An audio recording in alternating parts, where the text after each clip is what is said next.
नमस्कार श्रोताओं, बदलते शहर की धड़कन हेलो हल्द्वानी 91.2 एफएम सामुदायिक रेडियो से मैं हूं doctor Rakesh royal. Hello Haldwani संस्कृति और शिक्षा के क्षेत्र में कार्य कर रहा है। इसके साथ ही राज्य और राष्ट्रीय स्तर पर जो भी गतिविधियां या समसामयिक जो विषय होते हैं उन पर हम बात करते हैं, देश और राज्य के विकास के लिए बात करते हैं। इसी परिप्रेक्ष्य में आज हम राज्य के राज्यपाल महोदय लेफ्टिनेंट जनरल श्री गुरमीत सिंह जी से बात करेंगे और कि 2023 उत्तराखंड के लिए कैसा रहा और राष्ट्रीय स्तर पर हम क्या कर रहे हैं और आगामी जो नया वर्ष आने वाला है 2024 उसमें हमारी क्या योजनाएं रहेंगी, क्या सोच रहेगी, इन तमाम बिंदुओं पर हम गवर्नर साहब से बात करेंगे। और हमें खुशी हुई कि आपने अपनी बात को समाज तक पहुंचाने के लिए हेलो हल्द्वानी 91.2 एफएम का चयन किया। आपका बहुत बहुत स्वागत है, हार्दिक अभिनंदन। सबसे पहला मेरा हर एक श्रोता को, हेलो हल्द्वानी के हर एक सुनने वाले को मेरा जय हिंद और नमस्कार। मुझे बहुत खुशी होती है जब मैं हेलो हल्द्वानी के प्रोग्राम पर आता हूँ। ऐसा लगता है कि ये एक साधन है जिससे मैं आत्मा की बात अब हर उत्तराखंडी के साथ कर सकता हूँ। आपने बहुत सुंदर प्रश्न पूछा है कि 2023 में क्या हासिल किया है, 2024 में क्या करना है और हमारा मार्ग कहाँ जा रहा है और हमारा लक्ष्य कहाँ है। कभी कभी ऐसा लगता है कि जीवन के अंदर में लक्ष्य, मिशन, एम, ऑब्जेक्टिव होना बहुत जरूरी है। सच कहूँ तो 2023 का जो साल है अपने आप में उत्तराखंड के लिए और पूरे भारत के लिए एक टर्निंग पॉइंट आ रहा है। जी सर। इस क्षण के ऊपर में जो ट्रांसफॉर्मेशन, मॉडर्नाइजेशन, जो विकास, जो प्रगति हो रही है वो अलग ही दर्जे की है। अगर हम बहुत बारीकी से देखें तो 2023 ने उत्तराखंड को क्या दिया। बहुत खुशी होती है वो याद करके कि G20 की 3 मीटिंग्स यहाँ पर हुई और सच कहूँ तो जो पहली मीटिंग थी रामनगर की वो अपने आप में बिल्कुल अलग थी। हमको इन तीनों मीटिंग ने पूरे ग्लोबल ऑडियंस से मिलाया है। हमारे जो भी अतिथि आए थे, और हमारी तो परंपरा है अतिथि देवो भव, और जिस प्रकार से हम उनके साथ कनेक्ट हुए तो ऐसा लगता है कि ये ग्लोबल कनेक्ट, ग्लोबल कांटेक्ट और ग्लोबल कंज्यूमरिज्म के साथ में हमारा मिलाप हुआ है। कभी कभी ऐसा लगता है कि दुनिया ने हमको बहुत करीब से आके देखा है। जो हमारा औभगत था उनके लिए, जो हमारे राज्य की डिविनिटी है, स्पिरिचुअलिटी है, जो दिव्यता और भव्यता है, जो प्रभु वाहिगुरु, जो शिव जी का हमको वरदान है, उन्होंने उस चीज को महसूस किया जब वो हमारी कला संस्कृति को देख रहे थे, जब वो हमारे इंफ्रास्ट्रक्चर को, हमारे विकास के इरादों को देख रहे थे। तो ऐसा लग रहा था कि उत्तराखंड का मिलाप पूरी दुनिया के साथ में हो रहा है। उस 3 इवेंट ने उत्तराखंड का नाम पूरे दुनिया के वर्ल्ड मैप के ऊपर में गढ़ दिया है। उसके बाद में इस साल उत्तराखंड ने अपने पॉलिसीज, नीतियों के ऊपर में बहुत कार्य किया है। एक Uttarakhand infrastructure investment development board बनाया है। 33 पॉलिसियों का निर्माण किया है कि किस प्रकार से हम विकास, इंफ्रास्ट्रक्चर, इन्वेस्टमेंट के ऊपर में जाएं। और एक वर्ल्ड लेवल की कॉन्फ्रेंस हुई जो डिजास्टर मैनेजमेंट के विषय के ऊपर में थी। लेकिन देखिए प्रभु का खेल और उनका आशीर्वाद किस प्रकार था। उसी क्षण के ऊपर में हमारे सामने में सिलक्यारा टनल का एक चुनौती थी, और ये चुनौती पूरा विश्व देख रहा था कि किस प्रकार हमारे 41 जो हमारे भाई हैं, हमारे परिवार के सदस्य थे, श्रमिक थे, वो किस प्रकार वहां 17 दिन 400 घंटे उन्होंने एक ऐसा, मैं कहूँगा, एक स्टैंडर्ड सेट किया है कि डिजास्टर रेजिलियंस क्या होता है, किस प्रकार से हिम्मत से, साहस से चुनौतियों का सामना किया जा सकता है। और एक तरफ तो हमारा world Congress on disaster management शुरू हुआ, और उसी वक्त हमको जो हमारा चैलेंज था उसके अंदर में सक्सेस मिली। और उसके बाद में आपने देखा कि ग्लोबल इन्वेस्टर समिट जो हुआ, हमने तो बहुत नम्रता के साथ, हम्बलनेस के साथ में 2.5 लाख करोड़ का लक्ष्य रखा था। लेकिन देखिए पूरे विश्व के अंदर में कितनी एक्साइटमेंट है उत्तराखंड के अंदर में इन्वेस्टमेंट करने की। 3.5 लाख का इन्वेस्टमेंट का जो MOU है ऑलरेडी साइन हो गया है। पहली बार ऐसा हुआ है कि 44,000 करोड़ का ग्राउंडिंग हो गया। मुझे तो ऐसा लगता है कि पूरी दुनिया के इन्वेस्टर चाहते हैं कोई ऐसी जगह मिले जहां पर पीसफुल एनवायरनमेंट हो, जो मैन्युफैक्चरिंग को, जो इन्वेस्टमेंट की इज्जत करता है। और इस बार मैं एक बात बहुत खास तौर से कहना चाहता हूं कि जब माननीय प्रधानमंत्री जी माना गांव में गए, उनके जाने से पहले हम सदा ही माना गांव को लास्ट विलेज कहते थे, अंतिम गांव कहते थे। लेकिन एक ऐसा परिवर्तन आया, माननीय प्रधानमंत्री जी ने माना गांव को प्रथम गांव का, उससे तो पूरा सरहद के ऊपर में जितने भी गांव हैं उनका पर्सपेक्टिव, नजर, सोच, विचार, धारणा ही चेंज होगी। और उस सोच से जो वाइब्रेंट विलेज स्कीम का उत्पन्न हुआ है, मुझे ऐसा लगता है कि जो हमारे गांव हैं बॉर्डर एरिया के अंदर में, उनका जो विकास है वो बहुत ही तेज गति से होगा। और एक और प्रभु के क्षेत्र में बहुत बड़ा कदम हुआ 2023 में। माननीय प्रधानमंत्री जी आदि कैलाश, मानसखंड, जागेश्वर जी के मंदिर में आए। और मुझे ऐसा लगता है कि जो माननीय प्रधानमंत्री जी का प्रेम, प्यार, श्रद्धा जो चार धाम के साथ था, उसने इस साल के अंदर में 56 लाख यात्री, श्रद्धालु उन्होंने हमको विजिट किया। इस बार जो कांवड़ यात्रा थी उसके अंदर में 4 करोड़ 17 लाख श्रद्धालु आए। और मुझे ऐसा लगता है कि माननीय प्रधानमंत्री जी के आशीर्वाद से, उनकी सोच, उनकी दृष्टि और उनका जो उत्तराखंड से स्पेशल लगाव है, उससे अभी मानसखंड में आने वाले सालों में बहुत बड़ा समूह आएगा टूरिस्ट का, जो प्रकृति को प्यार करते हैं, जो ब्रह्मांड को प्यार करते हैं, जो शिव जी के लिए श्रद्धा, अर्चना और पूजा करते हैं। सच कहूं तो ये 2023 अपने आप में एक बहुत ही डिफाइनिंग मोमेंट्स रहे हैं उत्तराखंड की हिस्ट्री के अंदर में, क्योंकि हर एक क्षेत्र में, चाहे वो टूरिज्म में हो, इन्वेस्टमेंट में हो, जहां विकास, इंफ्रास्ट्रक्चर, रेल, रोड, एविएशन के इलाके के अंदर में एक बहुत ही गति से विकास रिकॉर्ड किया गया है।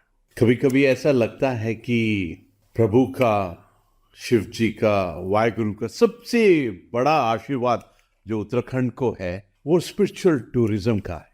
हम देखते हैं कि किस प्रकार श्रद्धालु, तीर्थ यात्री उसी डिविनिटी और स्पिरिचुअलिटी की खोज में हमारे उत्तराखंड में आते हैं।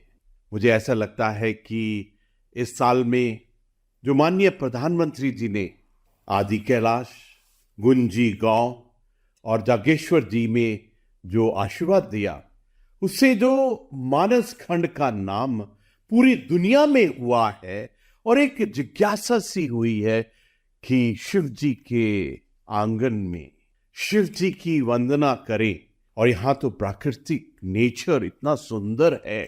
अगर आप आदि कैलाश, ओम पर्वत, जागेश्वर जी जाएंगे तो ऐसा लगता है कि शिव जी साक्षात वहां पर जो डिविनिटी, स्पिरिचुअलिटी की वाइब्रेशंस है वो अपने आप में अलग है। उत्तराखंड के अंदर में योगा नगरी, आयुर्वेद और तप के लिए न जाने कितने ऋषि मुनियों ने यहाँ पर तपस्थली में तप किया है।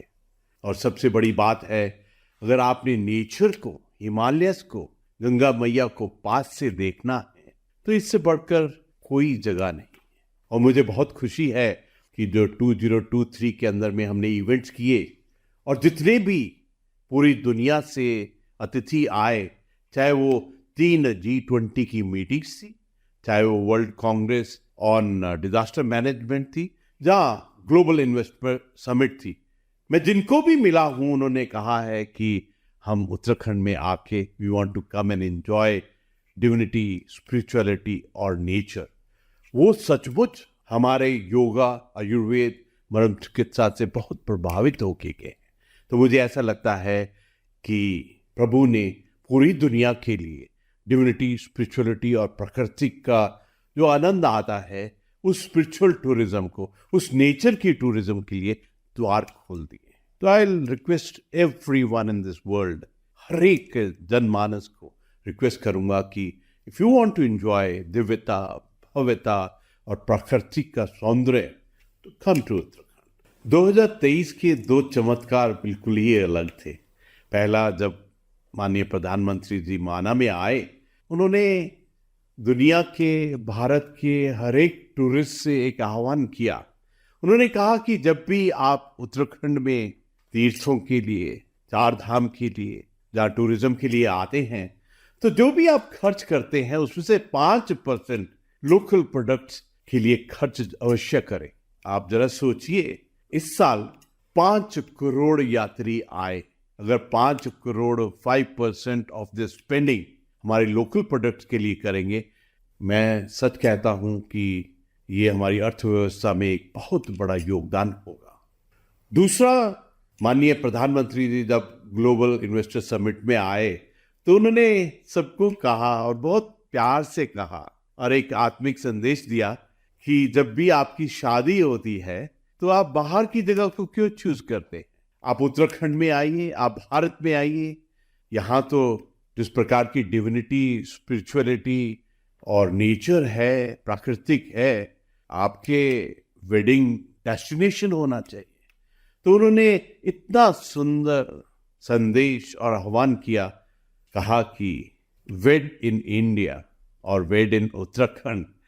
मुझे लगता है कि ये जो संदेश है बहुत दूर तक जाएगा और हर भारतीय तो अवश्य, और इसके अलावा जितने भी फॉरेन में रहते हैं वो तो अवश्य ही अपनी शादी इसी मुद्दे के ऊपर में डिसाइड करेंगे। लेट्स वेड इन इंडिया, वेड इन उत्तराखंड। बहुत ही संक्षिप्त में और बहुत ही बेहतर बात आपने राष्ट्रीय और उत्तराखंड के प्रत्यक्ष में दोनों को जोड़ते हुए कही। और ये बहुत बड़ी बात है कि जो हमारा विजन है 2047 वाला, जो बहुत बड़ा हमने संकल्प लिया है राष्ट्रीय स्तर पर और राज्य को उससे जोड़ते हुए, हम कहाँ पर हैं?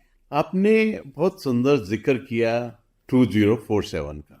मैं तो 2047 को एक बहुत ही विश्वास से देखता हूँ, क्योंकि ये जो 2047 है, this will mark 100th year of our independence. हमने आज़ादी की 100 साल के बाद में क्या पाया, ये अपने आप से क्वेश्चन करना चाहते हैं। और मुझे बहुत खुशी है कि वी हैव बेंचमार्क कि 2047 में हम क्या होंगे। 2047 में वी विल बी ए विकसित राष्ट्र, आत्मनिर्भर भारत और सर्वश्रेष्ठ भारत। और मुझे इस बात में कोई शक नहीं है कि 2047 के अंदर में भारत विश्व गुरु होगा। मैं इस बलबूते के ऊपर में कह सकता हूं कि जिस प्रकार से समूचे भारत ने, उत्तराखंड ने संकल्प लिया है कि हम किस प्रकार से जो विकसित राष्ट्र का मिशन है उसको अचीव करें। कभी कभी ऐसा लगता है कि जो भी योजनाएं भारतीय सरकार बनाती है, क्या ये अंत्योदय तक पहुंचा है कि नहीं पहुंचा है, क्या ये लाभार्थियों को फायदा हुआ है कि नहीं हुआ है, क्या ये जो हमारे आगे के डिस्ट्रिक्ट हैं जहाँ सरहद के पास गांव हैं, इनको फायदा हुआ है कि नहीं हुआ है। ये सवाल हम हर वक्त अपने आप से पूछते हैं। अभी हाल ही के अंदर में विकसित राष्ट्र संकल्प यात्रा बहुत सुंदर कॉन्सेप्ट है और इसको एक बहुत ही संचार कम्युनिकेशन के सिस्टम से एक आईसी वैन, जी, इंफॉर्मेशन एजुकेशन और कम्युनिकेशन वैन के साथ में, और जितने भी हमारी योजनाएं इसको आगे कैसे लेके जाए। कभी कभी ऐसा लगता है कि हमारा तो बहुत बड़ा नंबर है 140 करोड़ का, कहीं ऐसा ना हो कि कोई पिछड़ जाए। तो इसलिए बहुत जरूरी है कि जितनी भी योजनाएं हैं वो इम्प्लीमेंट हुई कि नहीं हुई, इसका चेक किया जाए। मेरे को ऐसा लगता है ये जो विकसित राष्ट्र संकल्प यात्रा है, इससे एक रिकन्फर्मेशन हो रहा है कि जो जो नहीं जुड़े हैं उनको किस प्रकार इन योजना के साथ जोड़ा जाए। मैं हाल ही में एक ऐसे ही गांव के अंदर में गया जो हमारे विकास नगर के अंदर में है। उस वक्त में मेरे को बहुत खुशी हुई कि जितने कार्यकर्ता हैं उन्होंने एक वॉलंटियर तरीके से इस चीज का यकीन किया कि आधार कार्ड बने हैं जी सर। अकाउंट्स बने हैं कि नहीं बने हैं, आयुष्मान कार्ड बना है कि नहीं बना है, जो एलपीजी गैस का डिस्ट्रीब्यूशन है वो ठीक है कि नहीं है। मुझे ऐसा लगता है कि जैसे हमने 17 प्लान्स रूरल एरिया के लिए किए हैं, जी सर। वो सारा प्लान्स का फायदा सबको मिला है कि नहीं, कहीं कोई ऐसा तो नहीं रह गया है जिसको इसका फायदा नहीं हुआ है।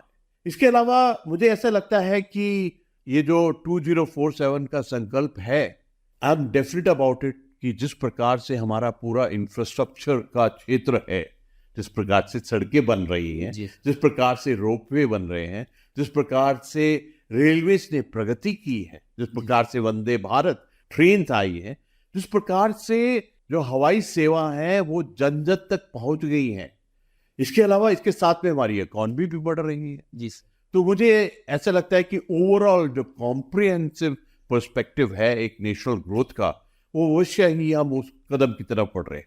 इसलिए ये भी जरूरी है कि हम अपने हर एक हिस्से को, हम अपने परिवार के हर एक अंग को, जिसके अंदर में महिला हैं, युवक हैं, गरीब और मध्यम वर्ग है, किसान हैं और एवरीवन जो भारतीय है, उसको किस प्रकार इस संकल्प के साथ जोड़े और सबका योगदान इसके अंदर में शामिल। बहुत ही अच्छा सर आपने अपना वक्तव्य रखे।